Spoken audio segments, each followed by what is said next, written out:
Hey, hello, welcome back MBCT aspirants. Welcome to this new video, guys. So, guys, what if I tell you कि मैं next 5 minutes में जितने भी topics आपको बताने वाला हूँ, limited topics, not all the syllabus, उतने topics अगर आप ठीक से करते हो तो आप 200 में से 150 questions guaranteed attempt कर सकते हो, ठीक है? So, guys, this is something that I'm going to talk about today.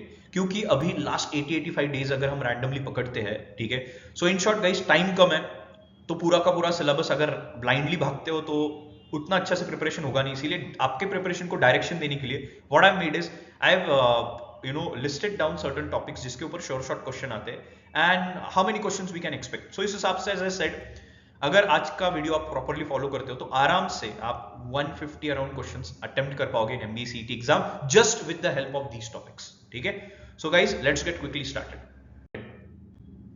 तो पहले बात करते हैं क्वांट्स एज अ सेक्शन की. एकदम सिंप्लीफाई करके बता रहा हूँ क्योंकि क्वांट्स में बहुत सारे स्टूडेंट्स बहुत टाइम वेस्ट करते हैं. मेरा एक सजेशन मानो, आपका भले ही क्वांट्स बहुत अच्छा है, बहुत खराब है, whatever it is, guys, the best part about CET exam is आपको क्वांट्स को बहुत भी ज्यादा प्रायोरिटी देने की जरूरत नहीं होती है. The last section ideally you take is quants, ठीक है? It is actually that way, okay?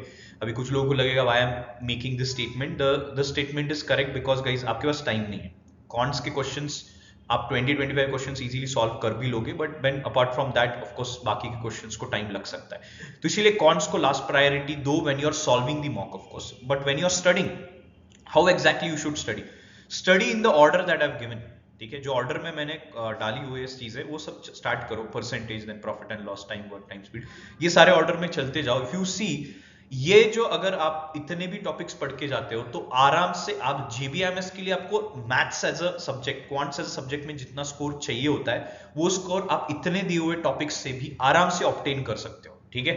So in short, these are the only topics that you need to do in depth. तो इतने कर लो and done and dusted guys, trust me, don't run behind. क्योंकि अभी 80-85 days है. जो लोग अभी रिसेंटली प्रिपरेशन स्टार्ट कर चुके हैं, जिन लोगों का प्रिपरेशन हो चुका है, आपको रिवाइज यही टॉपिक करने. It will really be helpful. Sure shot guaranteed topics है ये फॉर क्वांट्स, ठीक है? तो ये टॉपिक का लगे तो स्क्रीनशॉट ले लो, just note down these topics and only focus on these topic. क्योंकि मैंने बहुत सारे स्टूडेंट्स के पास देखा है syllabus, it's very heavy syllabus that you write. इतना नहीं आता है गाइस, इतना ही कर लो, मोर देन इनफ है to get 30+ marks in your quant section, okay? So अब एलआर एज अ सेक्शन की जब बात करते हैं तो एलआर में भी noting down some very important topics. नीचे पजल्स को छोड़ के if you see, blood relations, direction, syllogism, input output, coding decoding, inequality, ये सारी चीजों को मिला के you can expect anywhere around 30 to 35 questions at least, ठीक है? उससे ज्यादा हो सकते हैं. तो 30-35 क्वेश्चंस इन्हीं में से आ जाएंगे. क्रिटिकल रीजनिंग एक बहुत इंपॉर्टेंट पॉइंट है. 5 to 10 questions you can expect. Please, assumption हो गया, कंक्लूजन हो गया, argument, strong and weak argument हो गए, ये तीनों चीजें अच्छे से कर लो. फिर उसके बाद पजल्स में अगर आप हॉट पजल्स की बात करते हो तो circular puzzle, flat and floor and then row arrangement, ठीक है? अरेंजमेंट में flat, floor and row arrangement में से एक, और मैट्रिक्स पजल एक. सो यू कैन एक्सपेक्ट तीनों में से कम 2 पजल्स तो फॉर श्योर आएंगे, ठीक है? सो इन शॉर्ट, अगर आप ये circular, flat and floor, row arrangement and matrix, ये 4 चीजें भी कर लेते हो तो you can get at least 3 puzzles तो आप कहीं पे भी कैसे भी सॉल्व करके आओगे, ठीक है?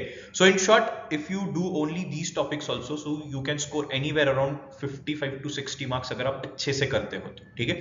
सो प्लीज मेक श्योर पहले ये टॉपिक्स कर लो, फिर बाकी के टॉपिक्स के पीछे पढ़ो. Don't be in a rush कि बाकी टॉपिक्स कर लिया और ये मिस आउट हो गया. Do these topic in depth. और मेरा ये सजेशन रहेगा for logical reasoning section, topic low, concepts देख लो और उसके ऊपर 100 क्वेश्चंस प्रैक्टिस करो. उसके बाद नेक्स्ट टॉपिक के ऊपर जाओ. Once you practice 100 different questions, trust me guys, आपका वो टॉपिक क्लियर कट हो जाएगा और you don't even need to think about it further, है ना? So 100 questions, at least 100 different questions in short for each topic and then it is done and dusted, okay? So this was your strategy for LR section. अब बात करते हैं English section की. So English में again grammar, पहले अगर 3 आप देख पा रहे होगे, spot the error, sentence correction, sentence replacement, ये तीनों भी ग्रामर रिलेटेड पार्ट है. So 15 to 20 marks you can expect from grammar. तो पहले parts of speech, tense, articles, ये अच्छे से कर लो. If you do these 3 things then it's more than enough for you to solve the questions, ठीक है? पैराजम्बल्स बिल्कुल आएंगे, word replacement, then fill in the blanks for sure, right? Vocabulary के ऊपर direct indirect questions, one word replacement या फिर synonyms, antonyms, ये आएगा. क्लोज टेस्ट आएगी एंड देन पैसेज 1 या 2 में भी, ठीक है? 2 आ गए तो छोटे छोटे आ जाएंगे, 1 आया तो 5 to 6 मार्क्स का भी आ सकता है, राइट? सो मेजरली गाइज, अगर आपको इंग्लिश एज अ सेक्शन की स्ट्रैटेजी की अगर मैं बात करता हूँ तो इंग्लिश में what you need to do is, आप जितने ज्यादा क्वेश्चंस सॉल्व करोगे उतना आपका English over the time better होता जाएगा. आप तुरंत एक्सपेक्ट नहीं कर सकते मैथ्स के जैसे कि एक टॉपिक कर लिया और तुरंत सारे क्वेश्चंस आने लग गए, नो। सो मेरा सजेशन ये रहेगा, what you need to do is you need to distribute your English section into 3 parts. First is grammar का part, second is passage का part, and third is miscellaneous part जिसमें हम parajables करते हैं, vocabulary करते हैं, word replacement करते हैं, fill in the blanks करते हैं। ये तीनों को डिवाइड करो और try to touch on each of the category every day। जैसे मैंने 1 से 2 पैसेज डेली बेसिस पे मैं कर रहा हूँ, उसी के साथ मैं पैराजम्बल्स 5 कर रहा हूँ आज, तो कल वर्ड रिप्लेसमेंट 5-10 कर लूंगा, ठीक है। उसके बाद फिर मैं ग्रामर के ऊपर रोज टच कर रहा हूँ, I am revising 2-3 topics of grammar and then I am trying to solve at least 30 questions of grammar every day. तो ये अगर आप स्ट्रैटेजी रखते हो तो ट्रस्ट मी गाइज, आराम से 40 का स्कोर आउट ऑफ 50 आराम से टच हो सकता है, ठीक है। अभी before I get into the further part guys, मैंने आपको 3 सेक्शंस जिसमें से 175 का total, of course abstract is like missing series, odd one out, ये 2-3 चीजें ही आते हैं, right, analogy. But apart from that 175 में से ट्रस्ट मी गाइज, अगर आप ये सारी चीजें करते हो तो 150 क्वेश्चन आप आराम से अटेम्प्ट कर सकते हो। This is something which is guaranteed. तो प्लीज मेक श्योर ये तीनों भी सेक्शंस के ऊपर जो टॉपिक मेंशन्ड है उसको केयरफुली करो। Apart from that please make sure you are focusing more on number of question solve and time reduce करते जाओ, ठीक है। ये मेरी सबसे इंपॉर्टेंट स्ट्रैटेजी रहेगी, टिप रहेगी for the day, okay. Apart from that, if you are starting your preparation now, if you need any help guys, you can reach out to us, okay, we will help you with that. And you can also enroll in to this batch which is the kind of 2.5 months का comprehensive batch जिसमें पूरा syllabus in depth cover किया जाता है for दो students या जो लोग रिवाइज करना चाहते हैं with the good shortcut techniques. तो मेजरली इस बैच में पूरा फोकस होता है शॉर्टकट टेक्निक्स के ऊपर कि कैसे 30-40 सेकंड्स में क्वेश्चन सॉल्व कर सकते हैं। And of course JVMS Alums as a faculty, तो और क्या चाहिए, राइट। उसी के साथ आप mentorship, college preferences, post admission support, everything will be included.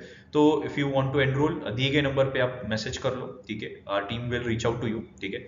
Apart from that description में लिंक डालिए, if you have any queries please reach out to us, okay guys. Please stay focused. I hope तुम लोगों ने CET के form अभी तक भर दिए होंगे, बट मैं सजेशन टोड भी एक 8-10 दिन में मैक्सिमम भर दो। Apart from that, I'll be making a video wherein we'll be talking about slots versus exam form कब फिल करना चाहिए, कौन सा स्लॉट मिल सकता है, ये जो सारी मिथ्स है मार्केट में, वो सारी चीजों के बारे में बात करेंगे। So guys, stay focused, let's do it for JVMS and let's get into JVMS this year. यही आपका टारगेट होना चाहिए सबका। And then that's all guys. If you have any queries, reach out to us. Thank you so much guys.